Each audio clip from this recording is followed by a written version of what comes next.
Dans Gran Turismo, quand tu passes les vitesses pile au bon moment, que les pneus collent à la piste et que ton bolide file à 300 sans trembler, t'as quand même un petit frisson, tout est parfaitement huilé, chaque pièce fait son taf. Mais dans nos usines logicielles, c'est souvent plus Mario Kart que Formule 1. Entre les carapaces rouges, les commits foireux et les délais qui partent en drift, on est loin du circuit complètement maîtrisé. Mais alors, comment rendre nos usines aussi prédictibles qu'un tour de piste ? Peut-on réellement réduire l'attente et fiabiliser les livraisons sans tomber dans du taylorisme logiciel ? Et surtout, comment éviter que notre belle chaîne de dev devienne une usine à gaz ? Pour répondre à ces questions de précision mécanique, je ne reçois pas Enzo Ferrari, mais il s'y connaît en usinage. Geoffrey, bonjour. Bonjour. Cosa Vostra.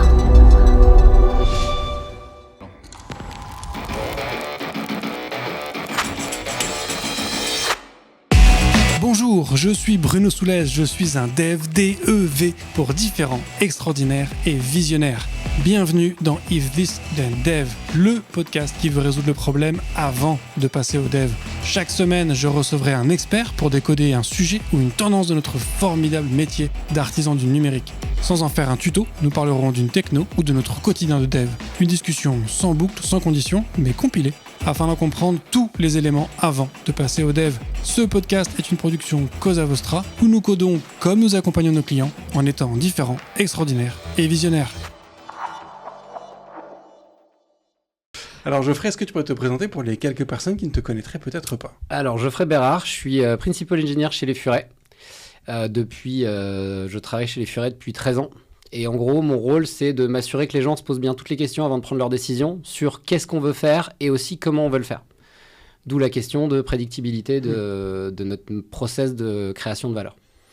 Et alors, se poser les questions sur qu'est-ce qu'on veut faire, est-ce que ça veut dire que tu vas t'intéresser uniquement à la features qui va être produite ? Non, moi, l'idée, c'est de me focaliser déjà sur le problème qu'on veut résoudre, plus que sur la feature elle-même, pour être sûr de bien comprendre tous les tenants et aboutissants et vraiment avoir une vision 360 du problème pour essayer d'envisager la meilleure solution ou, à défaut de la meilleure, la solution qui va nous apporter une valeur ajoutée le plus vite possible. Parce que souvent, aujourd'hui, on a envie d'être agile, on a envie d'être rapide, surtout dans un monde comme le web où les choses évoluent vite.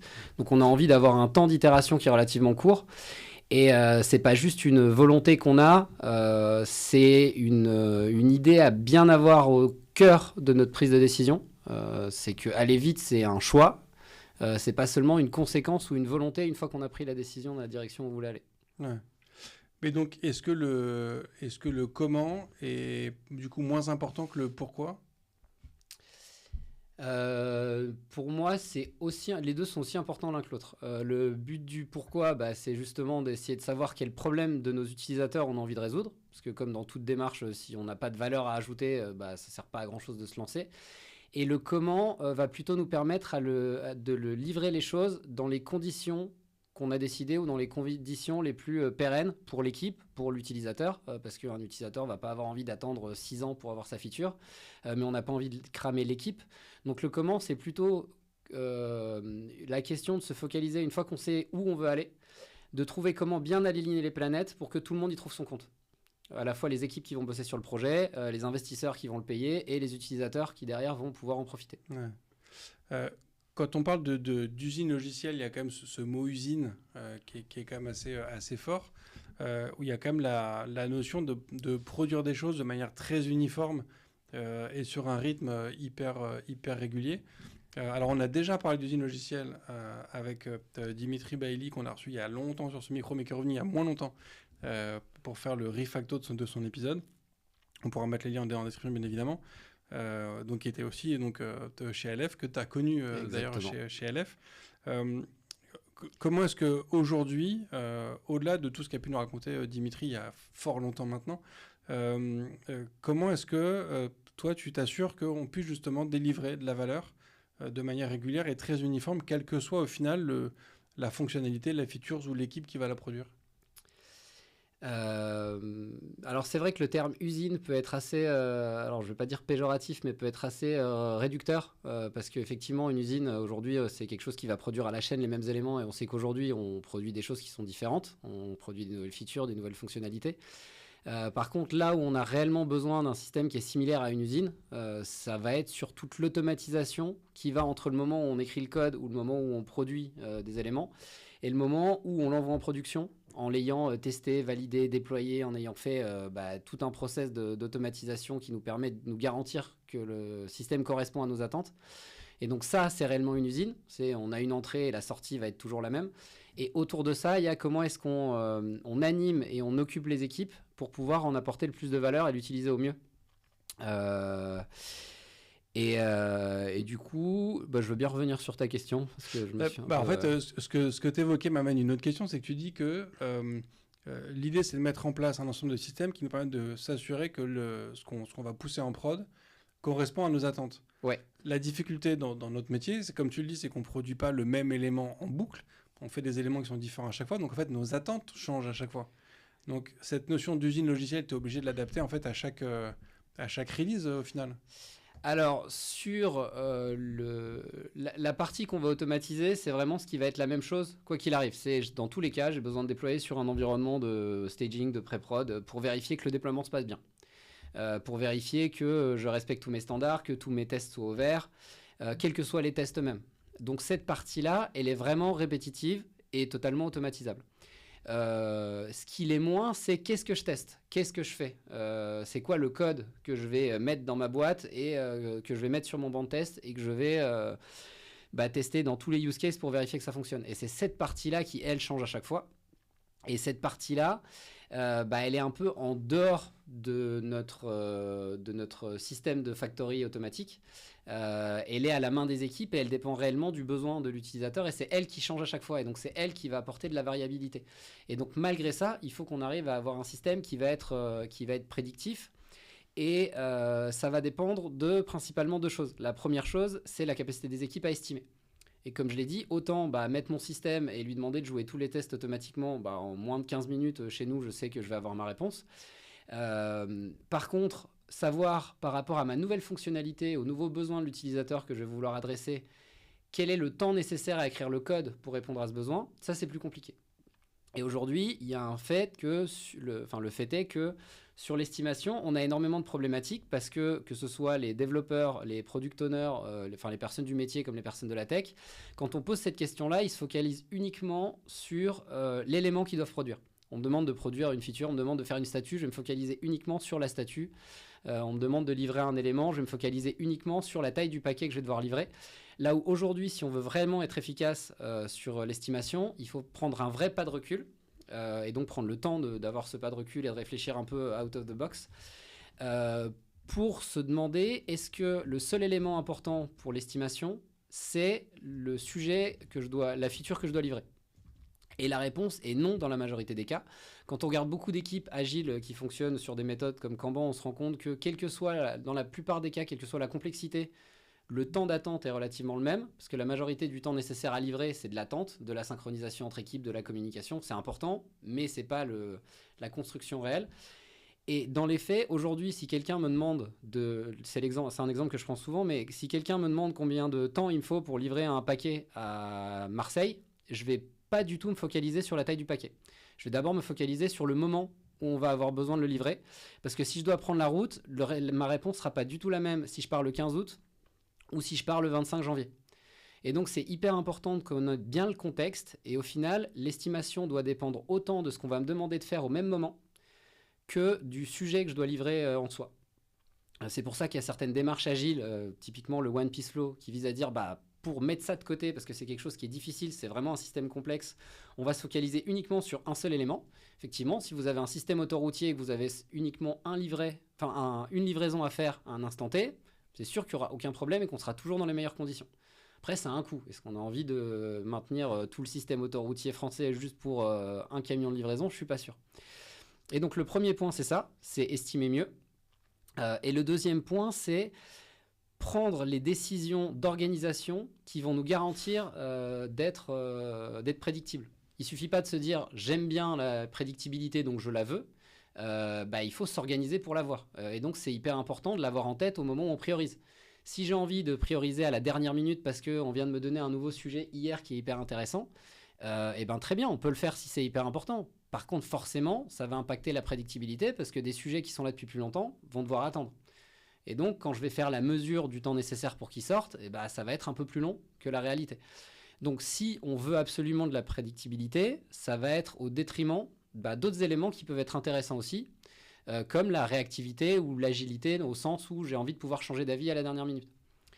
Et donc, si on a envie d'avoir un système prédictible, ça demande d'être meilleur sur l'estimation et de prendre plus de recul et d'avoir une idée du contexte global quand on estime. Et la deuxième chose, c'est d'être prêt à assumer des choix de priorisation qui nous permettront d'être plus prédictibles. Alors, j'aime beaucoup ton analogie effectivement sur les voitures. Tu me l'avais déjà dit en m'expliquant que le temps de trajet effectivement est plus dépendant du nombre de voitures sur la route que de la taille de mon paquet en soi. Et effectivement, dans un contexte de projet, c'est vrai que c'est très vrai. Ma capacité à livrer un projet est quand même plus due aux autres projets que j'ai sur mon escarcelle à un instant T qu'au projet en tant que tel. Mais ce que tu sembles dire, c'est que dans cette notion de prédictabilité d'un projet, ce que tu mets surtout, c'est la notion donc d'estimer le temps que ça va te prendre de gérer un projet et au final ta gestion de ton flow ou de ton flux de projet. Donc c'est-à-dire que pour toi, la notion de complexité, de préparation, de s'assurer que tu respectes des bonnes pratiques, tout ça pour toi, c'est anecdotique dans cette notion de prédictabilité? Alors, c'est pas anecdotique, c'est hyper important et c'est le cœur du problème, mais c'est quelque chose qui est beaucoup mieux maîtrisé par les équipes. Aujourd'hui, on a des équipes, que ce soit au niveau de la préparation des projets, de l'écriture des specs, de l'écriture du code, qui ont le nez dans le guidon et qui se focalisent uniquement là-dessus. Et ça, ils le font très bien. Ce qui pose problème et ce qui fait que des fois des projets débordent, c'est pas la plupart du temps la capacité des devs d'écrire, c'est on se rend pas compte que quelque chose qui semble être un détail, petit côté effet papillon qui arrive sur le côté, va perturber tout ce système-là. Et donc on gagnera plus dans le système actuel à éviter justement ces effets de bord non anticipés, en protégeant au mieux l'équipe pour qu'elle puisse se focaliser sur son sujet. Mais aujourd'hui, si on enferme une équipe dans une pièce et qu'on leur demande de bosser, ça va se passer beaucoup mieux que si on les met dans un contexte d'entreprise aujourd'hui où il va y avoir une urgence, ils vont devoir répondre à un mail parce qu'il y a un investisseur qui pose une question et on va vouloir lui répondre rapidement pour envoyer une bonne image. C'est tous ces éléments-là qui vont venir perturber notre mode de fonctionnement. Et aujourd'hui, quand on estime, quand on projette sur une nouvelle feature, ils sont complètement en dehors de la photo. Donc forcément, il y a la photo idéale du projet qu'on veut, et il y a l'environnement réel dans lequel il va être mis au jour. Et c'est cette différence-là qui va apporter beaucoup de retard souvent et d'échanges inutiles et de nécessité de repasser sur le sujet ou de poser le sujet, le temps d'aller faire autre chose et de revenir. Et donc aujourd'hui, c'est là-dessus qu'il faut avoir le focus parce que c'est un peu l'angle mort. Ouais. Moi, pourtant, de ma perception, dans mon expérience, j'ai l'impression que le plus gros impact sur les délais de livraison, sur les estimations, va plus se jouer sur des éléments qu'on n'a pas anticipés. Pas dans le sens où tu as un élément extérieur qui vient de parasiter parce que tu as un nouveau projet qui vient popper ou une réunion qui arrive ou des gens qui te dérangent, mais c'est que à mesure que tu avances dans la réalisation de ton projet, tu découvres qu'en fait, il y a un élément qu'il faut que tu modifies qui est plus difficile à modifier que ce que tu imaginais parce que soit en fait il faut que tu ailles plus loin ou parce que tu tombes sur un truc qui pue et en fait il faut que tu le corriges. Tu vois que tu es plus impacté par des choses qu'on n'a pas su sizer à la bonne taille que des éléments extérieurs qui viennent te déranger. Alors effectivement, ça c'est des choses qui sont très coûteuses et en fonction de... Alors c'est pas tant une question de maturité, mais d'utilisation de l'agilité ou des principes, ça peut devenir beaucoup moins douloureux. Typiquement, si on fait en sorte que toutes les compétences nécessaires à mener un projet à bien fassent partie de l'équipe qui bosse dessus, donc vraiment équipe au sens squad, au sens delivery, ces problématiques-là vont pouvoir être adressées assez rapidement pour pouvoir éviter ou minimiser l'impact négatif de ce changement d'avis ou nécessité de revoir quelque chose parce qu'on n'avait pas tout anticipé. C'est vrai qu'à partir du moment où ces questionnements qui arrivent, et étant donné qu'on ne fait jamais les mêmes features, ce serait illusoire de penser qu'on peut les éviter totalement, ou alors le temps de préparation des projets deviendrait colossal en comparaison. Donc l'idée, c'est Donc, tant que ces questionnements sont à cheval sur plusieurs équipes, là, on est dans un système qui va être compliqué parce que les équipes sont pas forcément disponibles à l'instant, enfin, de manière instantanée les unes pour les autres, même si elles le souhaitent, c'est pas toujours le cas. Donc, tant que ces questions et que ces problématiques sont cross-équipe, oui, là, ça va générer du délai. Si on arrive à en faire en sorte que toutes ces questions soient au sein même de l'équipe, généralement, ça se résout naturellement et de manière assez fluide. Mais sauf que tu peux pas avoir une équipe de 200 personnes. Non. Il y a quand même un moment où tu es obligé de découper. Donc tu peux pas avoir en fait une seule équipe. C'est très rare les contextes où tu as une seule équipe qui va gérer qui va avoir une vision suffisamment globale pour pouvoir adresser toutes les problématiques. Bah, c'est la question du découpage. Effectivement, là, l'idée c'est pas forcément parce qu'il y a des projets qui ont une ampleur telle que de tous les cas il y aura pas qu'une seule équipe qui va bosser dessus. Le tout c'est d'arriver à isoler le projet, à le découper en sujets qui peuvent être traités de manière autonome. C'est pas toujours facile, c'est pas toujours possible, mais quand c'est possible, ça va faciliter énormément les choses et fluidifier le flux le process de delivery et de création de valeur. Et tous les éléments qui ne cochent pas ces cases-là, parce qu'il y en a, et il faut pas penser qu'on va pouvoir les éviter coûte que coûte. Il y en a, il faut les adresser. Il faut juste avoir beaucoup plus d'attention et peut-être laisser plus d'espace pour pouvoir les faire passer de manière clean. Sans douleur.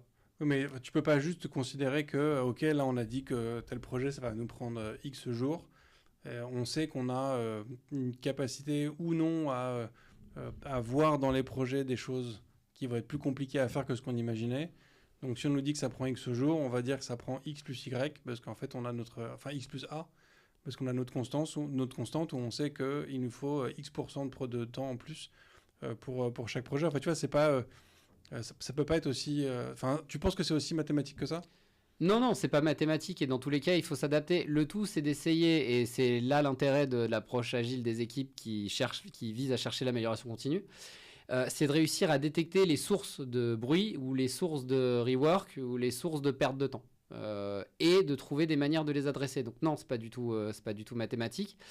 Mais de ce que je vois aujourd'hui dans l'organisation chez les Furets et dans d'autres boîtes, cette source-là va plus souvent venir du contexte dans lequel l'équipe est quand elle doit livrer le projet que du projet lui-même. Il y en a dans le projet, et c'est indéniable et il y en aura toujours. Le tout, c'est que ces éléments-là sont souvent beaucoup mieux adressés et beaucoup plus faciles parce que les équipes ont plus l'habitude de ce genre de gymnastique il y a un rebondissement sur notre besoin ou il y a une contrainte en plus qui vient de se rajouter ou il y a quelqu'un qui débarque sur le projet et il va falloir changer quelques lignes. Les équipes ont l'habitude et savent absorber ce genre de choses. Pour moi, là où il y a le plus de gains ou là où il y a le plus de problématiques qui pop sans qu'on les anticipe et sans qu'on ait réellement l'habitude de les gérer, c'est vraiment sur l'environnement qui est autour. Donc c'est toutes les perturbations côté autre que la tech, en fait, ça que tu... Autre que la tech, des fois technique aussi. Mine de rien, si j'ai un projet qui est censé prendre quelques semaines et qu'en plein milieu, je me retrouve avec une énorme fuite de données ou un ransomware, forcément, les équipes techniques vont être sollicitées et forcément, ça va impacter le rendu du projet. Donc, c'est sûr que sur des éléments de cette ampleur, on s'en doute. Mais sur d'autres éléments, les personnes qui les déclenchent et qui ont toute la légitimité de le déclencher pour des vraies raisons ne se rendent pas forcément compte de l'impact que ça va avoir sur le système en soi. Il faut vraiment voir ça et c'est pour ça que l'analogie avec l'autoroute marche sur pas mal d'aspects. On peut très bien se dire que sur toutes les autoroutes de France, on va libérer une voie pour les ambulances. Comme ça, s'il y a un accident, on sait que de manière sécurisée, elles vont pouvoir passer dans les meilleurs délais et ce sera au mieux pour les personnes qui seront dans l'ambulance ou pour les pompiers qui auront besoin d'intervenir. Le fait est que cette décision-là, elle va impacter tous les autres véhicules parce qu'au lieu de passer sur 3 voies, ils passeront sur 2 voies ou au lieu de 2 voies, ils vont passer sur 1 voie. Et donc, ça va impacter tout le reste du trafic. Donc, il faut le savoir et il faut le mesurer. Et après, on peut très bien se dire qu'on veut un système où toutes les voies sont occupées, mais si on a besoin de faire passer une ambulance, on fait en sorte qu'il y ait une voie qui se libère. Mais ça veut dire qu'il faut avoir beaucoup plus d'attention parce que si c'est embouteillé, la voie, elle va pas se libérer comme par magie. Donc, il faut être beaucoup plus attentif sur comment est-ce qu'on remplit et comment est-ce qu'on alimente notre voie et notre flux. La gestion des embouteillages est souvent utilisée pour illustrer l'effet rebond. On voit dans les chiffres qu'en fait, le taux d'embouteillage d'une route reste à peu près constant. Que tu rajoutes une voie ou tu retires une voie, c'est à peu près pareil. Est-ce que si on reprend cette analogie de la fast track sur les projets, parce que c'est ce que tu décris, en fait, c'est que tu laisses une capacité à pouvoir traiter des projets de manière rapide si jamais hip-hop. Est-ce que du coup, dans cette même analogie, en fait, le taux d'occupation de l'équipe reste au final quoi qu'il arrive. Enfin, si tu avais une équipe qui était surchargée avant ou qui était sous-chargée avant, si tu rajoutes cette fast track, en fait, tu ne changes pas leur taux d'occupation parce que en fait, le temps alloué reste chargé à la même proportion que ce qu'il était avant. Et que du coup, en fait, tu ne fais que rajouter, tu ne fais que rajouter en fait une voie de plus qui va ramener du projet en plus. Alors, la chose, c'est que pour rajouter une fast track ou pour rajouter une voie en plus, il faut forcément rajouter des capacités dans l'équipe, donc rajouter des gens. Et aujourd'hui, on sait que quand on a un embouteillage en termes de delivery, en termes de feature, rajouter du monde, ça n'aura pas d'impact positif avant plusieurs mois ou plusieurs semaines. Et quand on rajoute une voie dans une équipe qui reste ISO en termes de delivery, on la rajoute au détriment du reste du delivery. Et certes, on va augmenter la saturation sur les autres voies, mais on va avoir une voie qu'on va contrôler beaucoup plus. Le tout, c'est comment équilibrer, c'est toujours une question de positionner le curseur au bon endroit, comment est-ce qu'on va équilibrer la contrainte pour gagner les avantages d'avoir cette fast track sans détériorer totalement ce qui n'est pas dans la fast track. Parce que sinon, on va rentrer dans un cercle vicieux où on va essayer de tout faire rentrer par la fast track, et au final, elle va se retrouver aussi embouteillée que le reste, et le reste sera vide. Alors je sais pas s'il y a déjà eu des cas où au final la fast track était embouteillée et le process standard lui devenait fluide parce qu'on l'avait tellement vidé qu'il devenait fluide, mais c'est là qu'il faut essayer de bien équilibrer. Donc on a déjà essayé dans certaines équipes. Il y a une équipe où on a donné des jokers aux project owners en leur disant il y a un environnement, enfin il y a une fast track, on a un process de delivery sur lesquels on va vous garantir que là où on perdait du temps, c'était des temps d'attente. Le ticket est terminé, on attend que quelqu'un passe pour faire la code review, puis après on attend que quelqu'un passe pour faire la validation, ou ce genre d'étapes. Il y a certains tickets sur lesquels on va s'engager pour qu'il n'y ait pas de temps d'attente. Dès que le ticket aura besoin d'être validé, si quelqu'un doit arrêter de faire ce qu'il fait pour aller le valider, il le fera. Donc là, on voit bien l'impact transverse que ça va avoir sur d'autres sujets qui n'ont rien demandé. Mais c'était une volonté de le faire pour permettre à certains sujets d'aller plus vite.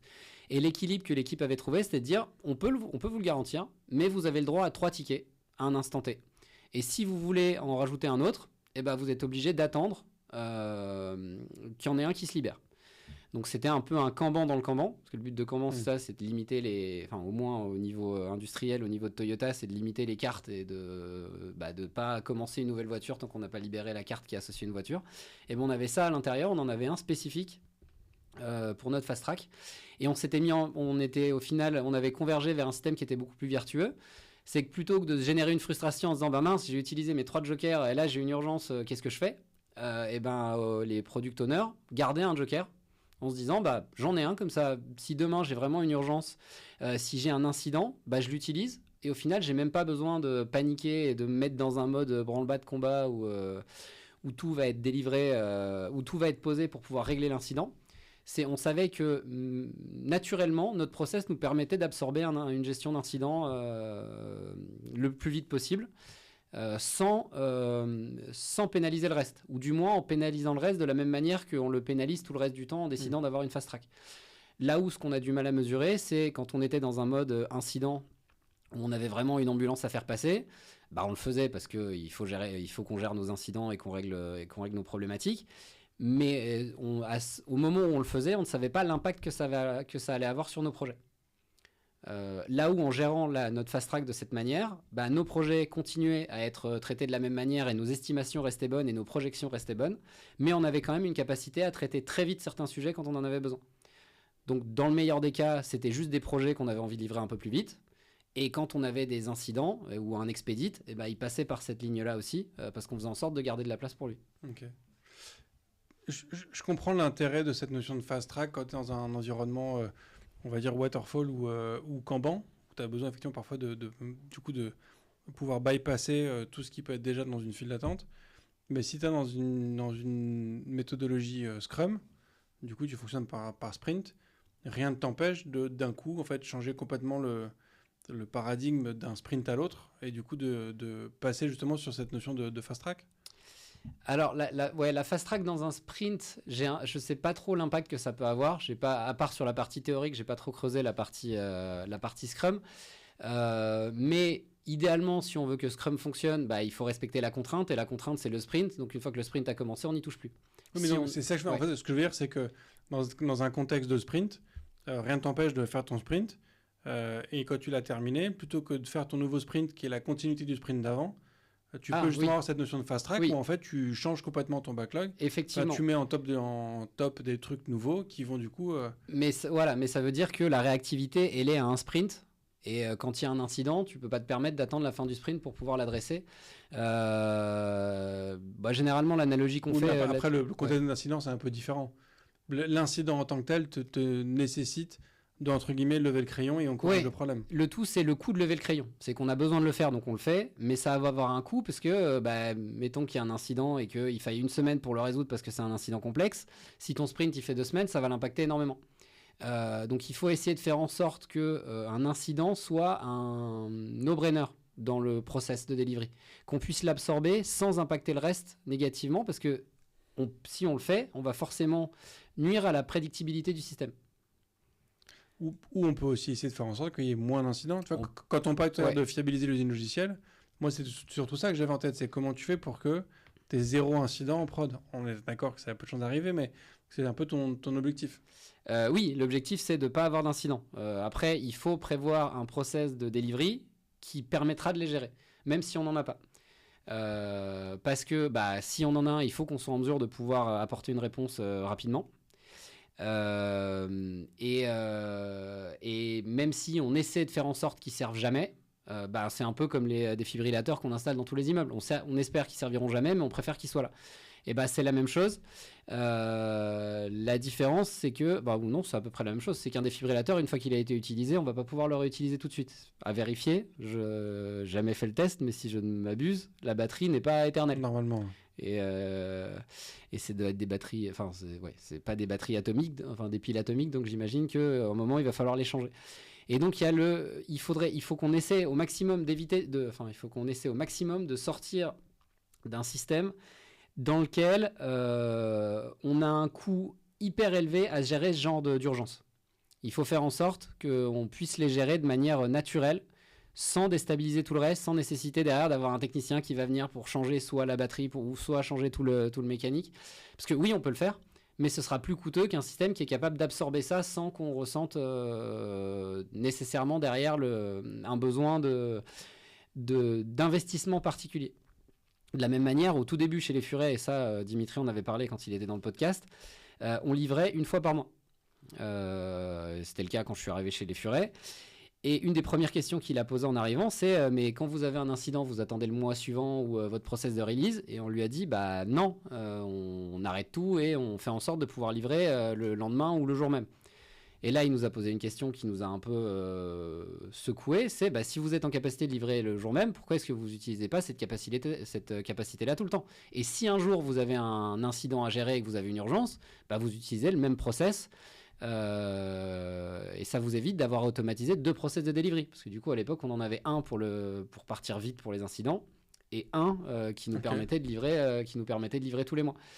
Donc voilà, l'idée, c'est de se dire qu'une solution qui nous permet de gérer la pire situation, si on peut la généraliser pour qu'elle puisse nous aider à traiter tous les sujets, autant uniformiser et utiliser une solution pour tout. Et donc, c'est la même chose sur le delivery. C'est plutôt que de se dire qu'on a un process de delivery et qu'on accepte de tout bousculer le jour où on a un incident parce qu'on veut traiter l'urgence et on veut on est dans un moment de panique et on a besoin de trouver une solution. Autant imaginer un système qui nous permet de traiter et le process standard et ces éléments-là, mais de manière naturelle sans avoir besoin de poser le crayon ou de tout arrêter et de changer drastiquement notre manière de fonctionner.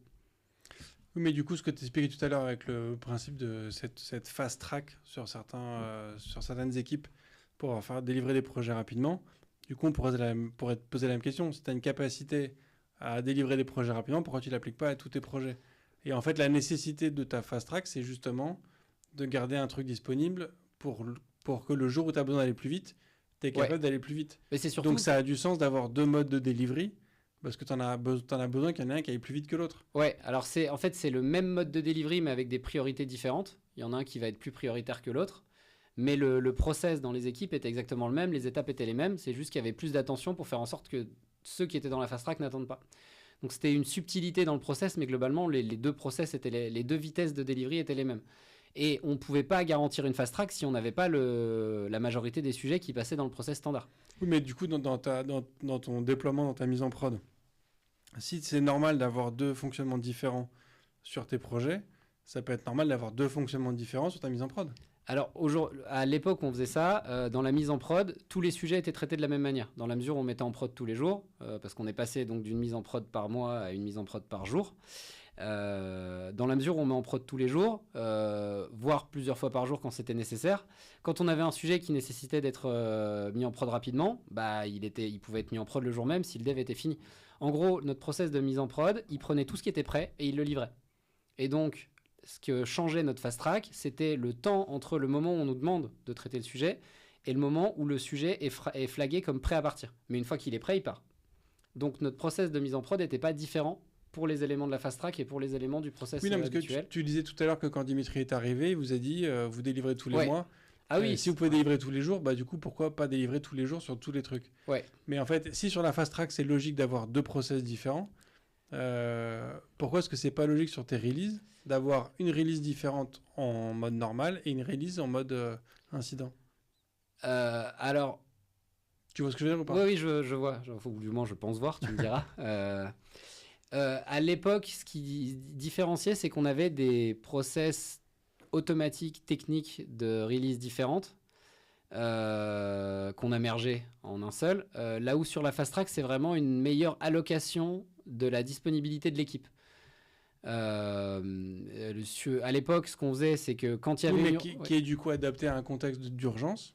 Ouais. Donc ça peut être pareil sur ta release. Tu vois, j'essaie de voir pourquoi est-ce que tu as un contexte où tu acceptes d'avoir 2 process et un autre contexte où tu considères que autant en avoir qu'un seul. Ah, alors, du coup, je pense avoir compris. Effectivement, l'idée, c'est... Idéalement, on a envie d'avoir une seule solution pour résoudre un problème. Et donc, on a une version tous les problèmes. On a une version qui est prête à partir en prod. J'ai envie d'avoir une seule solution qui permet de l'envoyer en prod et pas 5 en fonction de différents cas. Et on avait exactement la même chose pour le delivery. Donc là, sur la partie fast track, on est vraiment entre le besoin et le moment où le code est prêt. Et à la base, l'équipe, elle avait un fonctionnement unique qui était, on prend le ticket, on demande une priorisation, on prend le plus prioritaire et on l'avance. Mais on s'est rendu compte que cette solution-là, qui était donc la plus simple, n'était pas suffisante parce qu'il y a des sujets qui sont d'urgence et on avait besoin de les traiter. Donc on a commencé à rajouter de l'expedite. On avait une ligne expedite qui était tout le temps vide, mais quand on avait une urgence ou quand on avait un incident, on arrêtait tout et on le faisait passer. Mais on s'est rendu compte que ça détériorait énormément le delivery de tous les autres sujets. Et donc, la démarche de l'équipe à l'époque, pendant les rétros et pendant les échanges, ça a été de se demander, est-ce qu'on peut essayer de garantir ce delivery rapide si nécessaire, en impactant le moins possible le reste. Et donc, c'est là que la solution unique de traitement des tickets est arrivée à ses limites. Et que l'équipe a envisagé cette solution à 2 vitesses. Et donc, elle a accepté de maintenir, parce que c'est un effort supplémentaire, un système à 2 vitesses pour avoir ce côté, j'arrive à être plus rapide sur les sujets importants. Et après, ils l'ont étendu en se disant, si j'arrive à le faire sur les expedites, je peux peut-être le faire sur un peu plus de sujets. Et après, le tout, ça a été de trouver à quel point on pouvait garantir cette vitesse supplémentaire.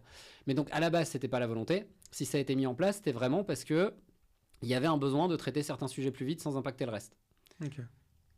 Donc, pour toi, sur cette notion donc, de fiabilisation de l'usine logicielle, on a parlé effectivement de l'avant commencer à coder, on a parlé un peu de l'après. Ouais. Est-ce qu'il y a des choses qu'on peut faire sur le moment où on écrit du code ? Au moment où on écrit du code, oui. Si on veut être prédictible et si on a envie, surtout ce qu'on cherche, et c'est le manifeste agile qui nous dit, mais d'apporter de la valeur à l'utilisateur le plus vite possible, ou dans un délai cohérent par rapport à la valeur qu'on est en train d'ajouter. Il faut faire en sorte que quand le dev est en train de bosser, il ne perde pas son temps. Et donc, ne pas perdre son temps, forcément, ça veut dire qu'il faut qu'il ait des outils pour coder qui soient adaptés en termes d'IDE, en termes d'outillage, en termes de CI/CD, il faut avoir des outils qui sont adaptés. Et il faut à la fois qu'il ait un maximum de choses pour lui faciliter le travail.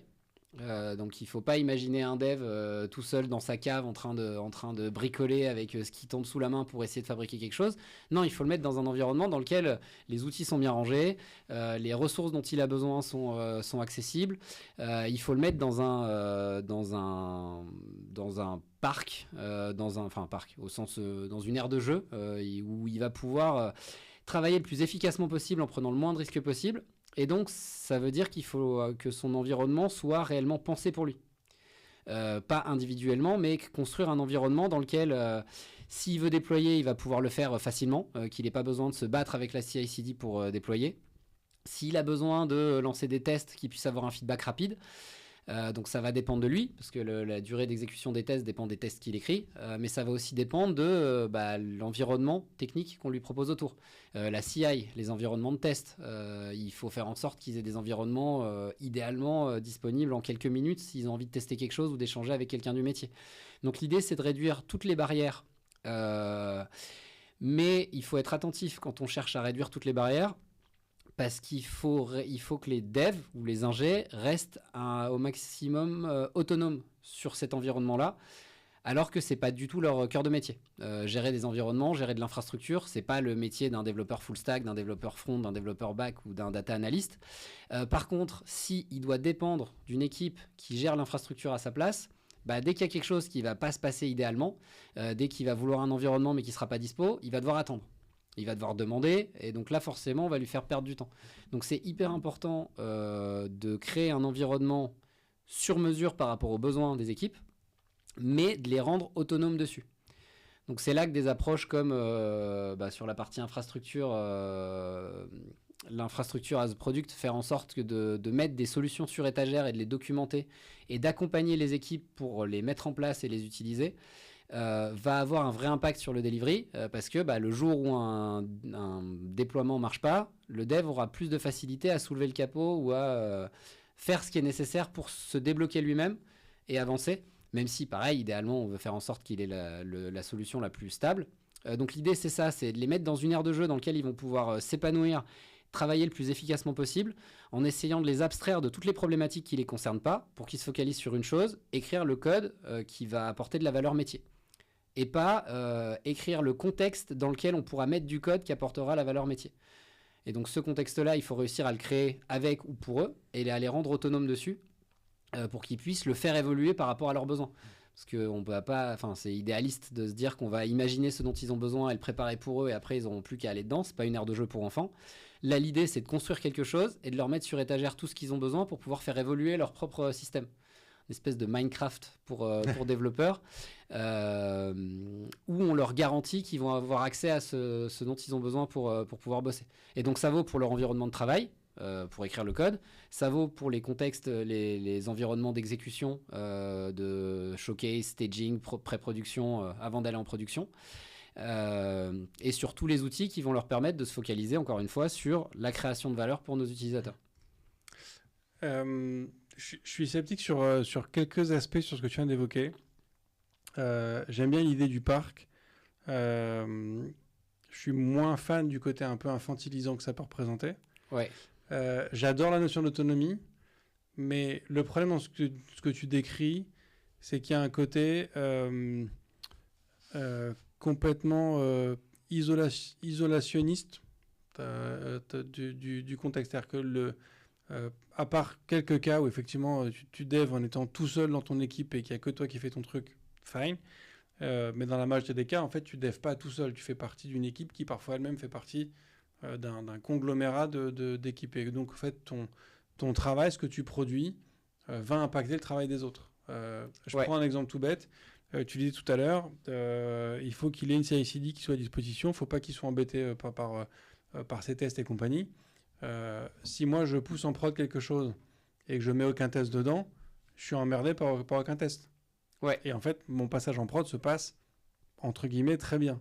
Ouais. En revanche, mes petits camarades derrière qui vont aller reprendre mon code, peut-être que du coup, ils vont déclencher des problèmes, des effets de bord, des bugs, parce qu'en fait, mon code n'étant pas testé, enfin bref, on connaît Ouais. Oui, clairement. tous les problèmes que ça peut engendrer. Donc, tu vois, dans cette image que tu as de l'autonomie, le problème, c'est que justement, le dev, de manière très intrinsèque, n'est pas un métier solitaire, en tout cas très rarement, et on ne dev pas en toute autonomie.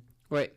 Alors oui, effectivement, là, je me suis focalisé uniquement sur la partie outillage, mais derrière, il y a une question de standard, c'est qu'effectivement, ce qu'on produit, on va le réinjecter dans un système qui est assumé par d'autres personnes que nous-mêmes, et donc le test, c'est une bonne chose. C'est notre rôle, c'est de mettre en place un environnement dans lequel on pourra exécuter des tests, avoir des feedbacks rapides et si besoin, déployer des environnements pour pouvoir tester dessus. La responsabilité du dev, elle est aussi importante. C'est que derrière, il va falloir définir un certain nombre de standards. Alors, on peut parler de couverture de test, on peut parler de documentation, on peut parler d'un certain nombre de choses. C'est qu'il y a aussi une partie du contrat qui doit être respectée par l'équipe. Mais c'est mettre l'équipe dans une situation dans laquelle elle va se focaliser sur, encore une fois, développer la feature et pas faire tourner le serveur qui va héberger la feature. Il faut lui faciliter l'accès au serveur dont elle aura besoin. Mais derrière, on s'attend pas juste à ce qu'elle l'utilise comme elle le souhaite et après on regarde ce qui se passe. Il y a un certain nombre d'attendus en retour. Certes, on va leur donner sur étagère des solutions, mais il faut derrière qu'ils nous garantissent de les utiliser correctement, de les monitorer, de brancher des alertes pour qu'on se rende compte si leur service est tombé. Donc il y a tout un ensemble de contraintes qui sont aussi une partie d'un contrat qui sont censés respecter derrière pour pouvoir rendre quelque chose. Le tout, c'est qu'ils puissent bosser en autonomie dessus au maximum. Et si besoin, on leur rajoute les capacités dont ils ont besoin en allant chercher des expertises ailleurs et en mettant des personnes transverses ou en lead sur certains sujets.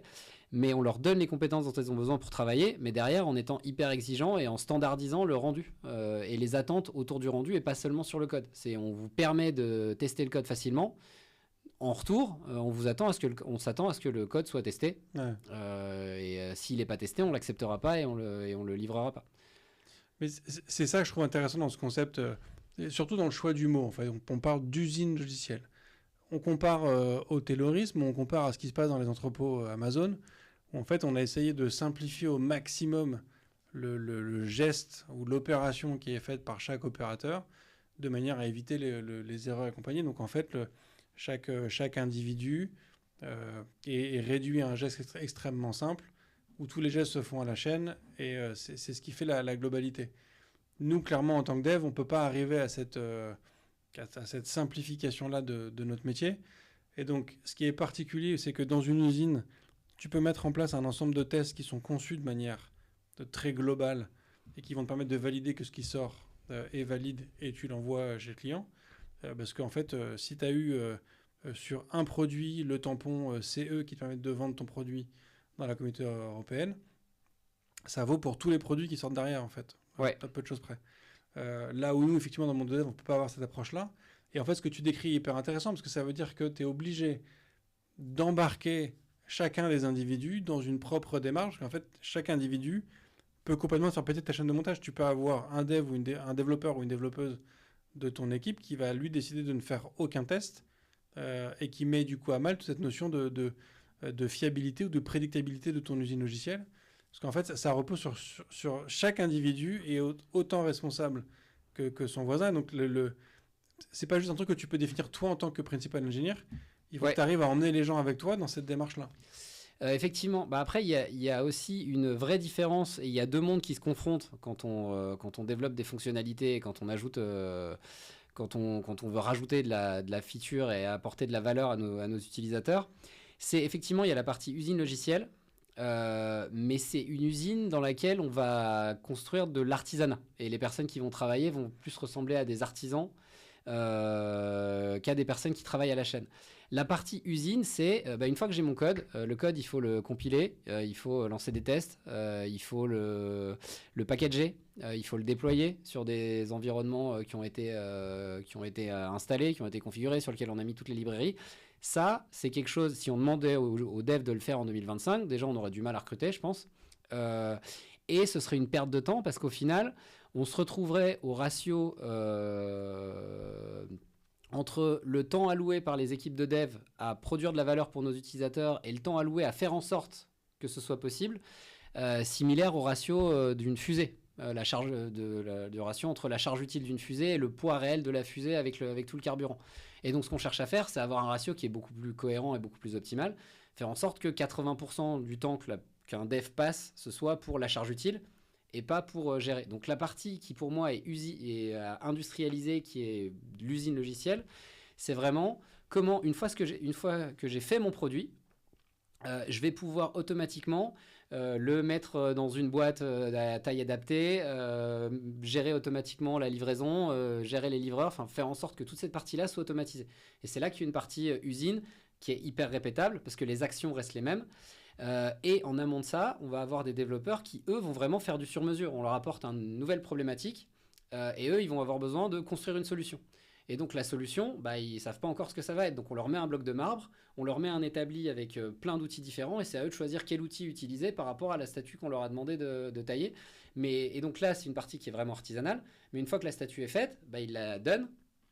Et là, on a un système qui est entièrement automatique et qui est industriel et similaire à ce que peuvent faire toutes les usines, tu parlais de Taylorisme, mais voilà, toutes les usines de traitement avec la partie répétition de, une fois que j'ai mon colis, comment est-ce que je m'assure qu'il arrive à bon port dans des bonnes conditions sans être cassé. Et la question, c'est l'interface entre les deux. Si je me contente de dire, fais ton taf et après mets-le sur un tapis roulant et puis après ça va partir, effectivement, je suis dépendant. Alors après, je peux aussi choisir de faire confiance aux gens et d'être plus attentif au recrutement, mais je suis dépendant de la bonne volonté des gens et de l'implication. Et donc ça va dépendre de toute l'équipe et plus je vais grossir, plus ça va être hétérogène. Parce que certaines personnes vont être hyper attentifs à un détail et d'autres à un autre. Ça ne veut pas dire qu'il y en a un qui est meilleur que l'autre, mais on ne va pas avoir d'homogénéité. Et quand on écrit du code, on a envie d'être homogène parce que j'ai envie de pouvoir prendre n'importe quel dev et de le mettre sur n'importe quel sujet si un jour j'en ai le besoin, en cas d'urgence ou je sais quoi, et que le développeur soit à l'aise et efficace pour avancer. Et donc cette question, c'est comment est-ce qu'on gère cette interface-là ? Alors ça peut se faire de plein de manières. On peut par exemple définir un definition of ready ou un definition of done en se disant une fois que tu as effectivement trouvé une solution, implémenté une solution qui répond à un problème, qu'est-ce que tu dois me donner avec ou en plus qui me garantira que si je le livre, ça va bien se passer. Donc ça peut être, est-ce que tu as écrit des tests ? Est-ce que les tests passent ? Est-ce que quelqu'un d'autre est revenu lire ton code et est d'accord avec toi ? Est-ce que la personne qui t'a demandé la feature a revu le résultat et est aussi d'accord avec toi ? Est-ce que ton code il est documenté ? Est-ce qu'il est commité au bon endroit ? Est-ce que tu respectes les linters ? Et donc c'est vraiment toute cette définition de definition of done entre le moment où on fait du sur-mesure, encore une fois idéalement avec des solutions qui sont sur étagère pour pas perdre de temps, et le moment où on intègre tout et là tout devient automatique au niveau de la livraison. Mais tout ce qui est en amont, tout ce qui est conception, idéation, résolution du besoin, je ne la mettrai pas dans l'usine logicielle. Parce que là, pour le coup, on n'est pas sur une usine. Mais c'est cette image que tu prends du sculpteur à qui on donne un bloc de marbre et il fait sa statue. Il y a un côté effectivement très artisanal, mais aussi très, très artistique. Et tout ce que tu mets dans la definition of done, on est très loin de l'artisanal, on est très loin du côté artistique.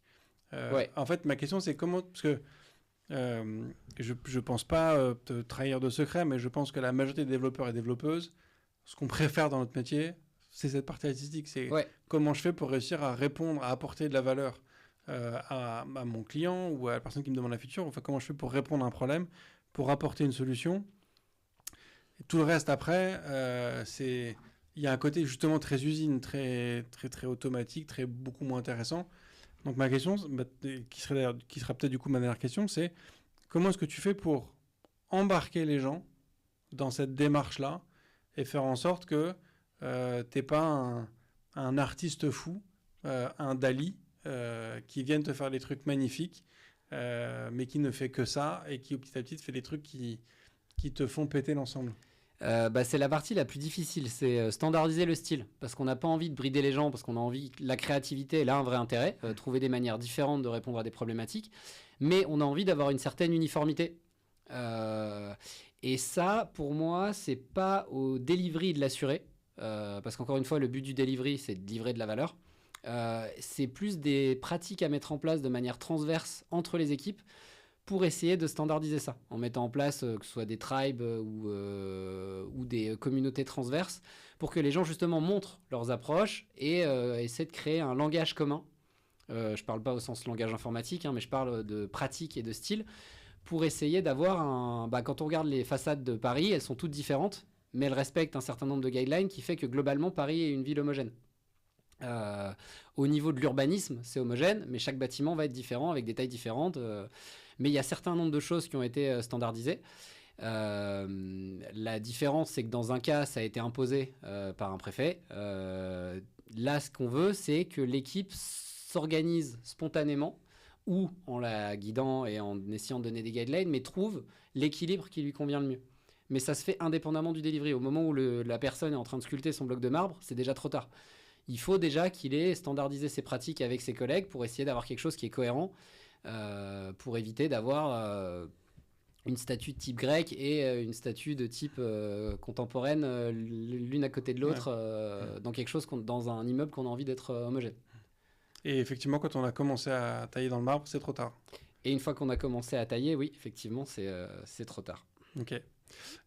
Merci beaucoup Geoffrey pour cette discussion. J'aurais 2 dernières questions pour toi qui sont les questions rituelles du podcast. La première, c'est est-ce qu'il y a un contenu que tu souhaiterais partager avec l'ensemble des auditeuristes ? Alors oui, qui n'a rien à voir avec le sujet ou avec ma spécialité, mais un petit point que je viens de remonter à l'instant, c'est une chaîne YouTube qui est assez connue maintenant qui s'appelle Fouloscopie. De Mehdi Moussaïd, et donc comme son nom l'indique, il étudie le comportement des foules, mais ses vidéos ont une approche assez intéressante sur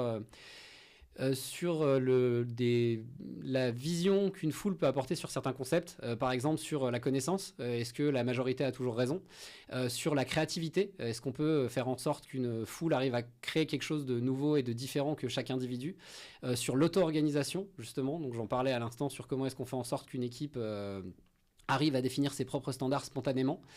Et donc voilà, je trouve que ça a fait sortir un peu de mes habitudes de tech pure. C'est hyper intéressant sur l'approche collective de répondre à certaines problématiques et à certains questionnements. Ouais, c'est une super chaîne, je recommande aussi pleinement cette chaîne. Son livre est intéressant aussi, donc voilà. Et dernière question, la plus importante de ce podcast, est-ce que tu es plutôt espace ou tabulation ? Je dirais espace dans le code, mais tabulation pour écrire. Donc c'est juste une question de conversion. Encore une fois, il y a ce que j'ai envie de faire, j'ai envie d'appuyer une fois sur tab, il y a ce que je veux dans le code, un espace, et la magie entre les deux, je veux que ce soit un outil qui le fasse à ma place. Donc tout à l'heure on parlait d'usine logicielle, mais là en l'occurrence ça va être l'IDE qui doit faire le reste du chemin. Top, merci beaucoup Geoffrey. Merci. Et merci à tous d'avoir suivi cet épisode.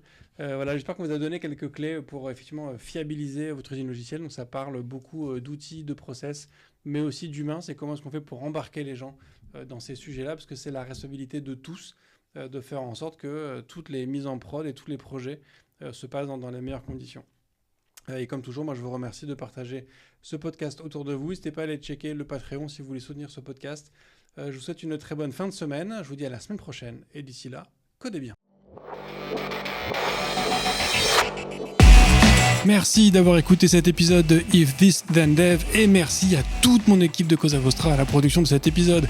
Merci aussi à Alan, Ada, Linus, Bill, Steve et Steve de nous avoir ramenés jusqu'ici. Si ce podcast vous a plu, committez-vous en vous abonnant, déployez-le autour de vous et vous pouvez aussi nous faire une petite code review en nous laissant 5 étoiles sur votre plateforme de podcast préférée. La conversation continue bien sûr avec vous sur Twitter, LinkedIn, Facebook, Instagram, chacun sa techno, @ifthisdendev ou @bibir, B-I-B-E-A-R. Vous retrouverez aussi tous nos épisodes sur notre site ifttd.io. Et enfin, si vous avez besoin d'une agence pour vous accompagner ou si vous souhaitez rejoindre une équipe tech passionnée et passionnante, écrivez-moi sur bruno@cosavostra.com. Merci à tous.